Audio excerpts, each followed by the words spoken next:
Hello दोस्तों, आज की इस वीडियो में हम बात करने वाले हैं हंटर ऐप की मोस्ट पॉपुलर वेब सीरीज कर्जदार पार्ट 1 के एपिसोड नंबर 1 और 2 के पूरी कहानी के बारे में। तो दोस्तों हम बताएंगे इसकी पूरी कहानी को जानने के लिए वीडियो में एंड तक जरूर बने रहिएगा।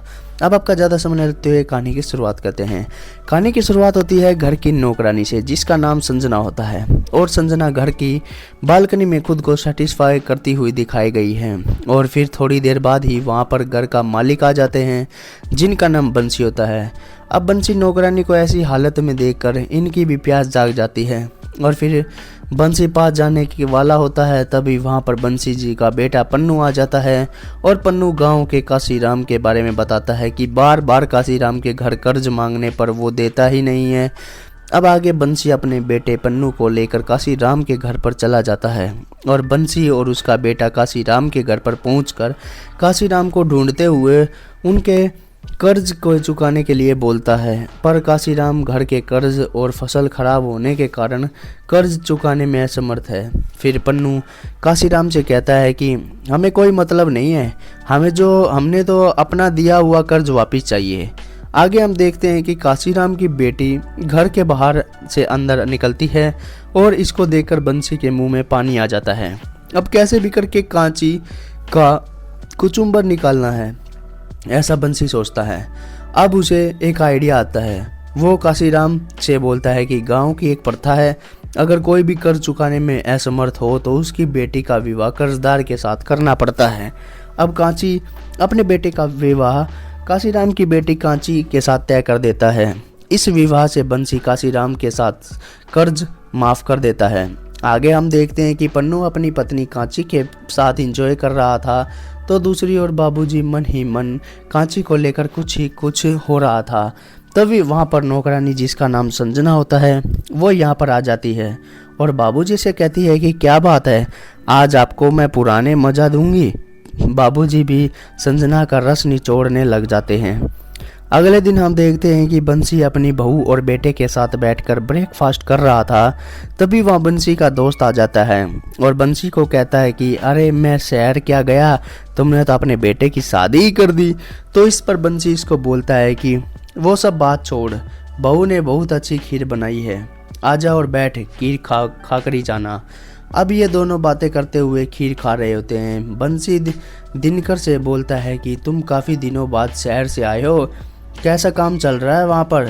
तो दिनकर बंसी को बताता है कि शहर में काम काफ़ी कम चल रहा है और गांव का बता। तो बंसी सब सही होने की बोलता है।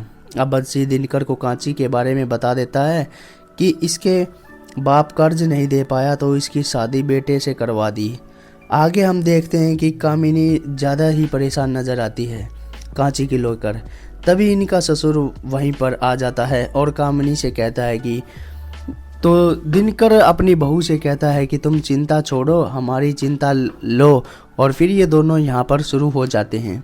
बड़ी फिक्र हो रही है तुम्हें कांची की, तो ये कहती है कि पता नहीं कि वो कैसे संभाल पाएगी दोनों का या नहीं। इधर दिनकर अपनी बहू के साथ खूब इंजॉय व मस्तियाँ करता हुआ दिखाया जाता है। आगे हम देखते हैं कि कांची नहा रही होती है और बाबूजी खिड़की से उनको नहाते हुए देख रहे होते हैं। तभी अचानक कांची किसी को पर्दे के पीछे देख लेती है और फिर बंसी वहाँ से भाग जाता है और फिर संजना वहाँ पर आ जाती है। कांची की आवाज़ देने पर संजना कहती है कि मैं हूँ भाभी जी। तो संजना कांची से कहती है कि जाला लगा हुआ था वही साफ कर रही थी। तो इस बात पर कांची संजना से कहती है कि हमें लगा कोई और है।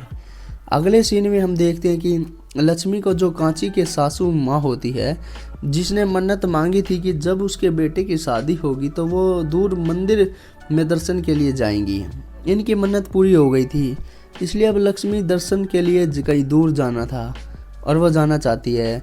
इस पर दिनकर लक्ष्मी से कहता है कि ठीक है, तुम संभल कर जाना। तो लक्ष्मी कांची को घर का ख्याल रखने को कहती है और संजना उसे कांची का ख्याल रखने के लिए बोलती है।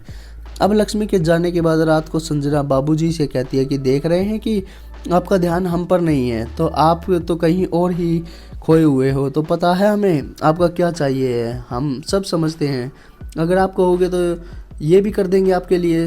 बाबूजी की संजना को साफ साफ बोलने को कहते हैं। तो संजना बाबूजी से कहती है कि आपको जो चाहिए आपकी बहू से हम आपकी मदद कर सकते हैं। तो बाबूजी संजना की बात सुनकर खुश हो जाता है।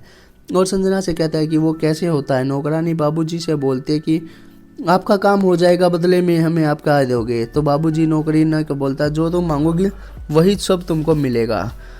इस पर नौकरानी बाबूजी से कहती है कि रात को जब गिलास गिरने की आवाज़ आएगी तो आप बहू के कमरे में चले जाना।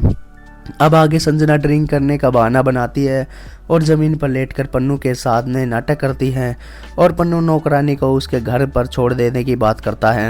अब संजना फ़ायदा उठाकर पन्नू के चिपक जाती है और उसके हाथ में जो गिलास होता है वो उसे नीचे गिरा देती है और पन्नू नौकरानी को उसके कमरे में छोड़ने के लिए जाता है, पर संजना इसी का फ़ायदा उठाकर पन्नू को ज़ोर से अपनी बाहों में कस लेती है और पन्नू को भी वो फील आने लगती है। और अब ये दोनों यहाँ पर शुरू हो जाते हैं। इसी के साथ इनकी कहानी यहीं पर समाप्त हो जाती है। तो दोस्तों आपको हमारी वीडियो कैसी लगी? वीडियो अच्छी लगी तो इसे लाइक करें, शेयर करें, चैनल पर पहली बार तो चैनल को सब्सक्राइब करें। मिलते हैं अपनी नेक्स्ट वीडियो में एक और नई वेब सीरीज़ के रिव्यू के साथ। तब तक के लिए tata, good bye, see you, take care, bye bye दोस्तों।